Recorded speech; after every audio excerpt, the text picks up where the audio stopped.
World leaders speaking for the second day at the United Nations General Assembly. And on the agenda today, a controversial firearms treaty signed by Secretary of State John Kerry. Opponents worried it could have a chilling effect on our gun rights in our own country. Eric Sean joins us live from outside the UN with more. Hello, Eric. Hi, Shannon. Well, supporters say this measure will stop the illegal trafficking in weapons, but critics call it global gun control. And here at the United Nations this morning, Secretary of State John Kerry did sign the United Nations Arms Trade Treaty. You know, it's been a very controversial measure since it was first proposed and the Obama administration signed onto it. It is aimed at trying to stop the flow of small and illegal weapons that have flooded hotspots and conflict zones across the globe, specifically in Africa. It calls for imposing national export controls on the trade of small arms and weapons.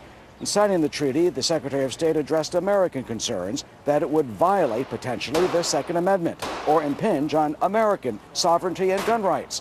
Mr. Kerry said it will not do that at all. It will not affect U.S. law in that way, and it will not affect gun possession, just that it imposes standards on other governments to make the world safer.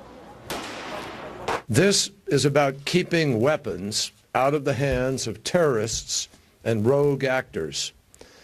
This is about reducing the risk of international transfers of conventional arms that will be used to carry out the world's worst crimes. This is about keeping Americans.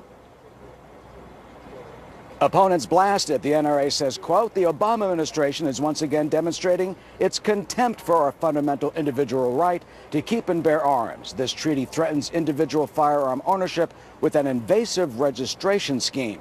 Others say it won't work. It's in effect going to influence only the law-abiding, because only the law-abiding are going to uphold the treaty. And that means that places like the United States are going to be affected far more by it than places like Syria or Iran. And it will likely not be ratified by the Senate. A majority of members of the Senate oppose it. Shannon, back to you.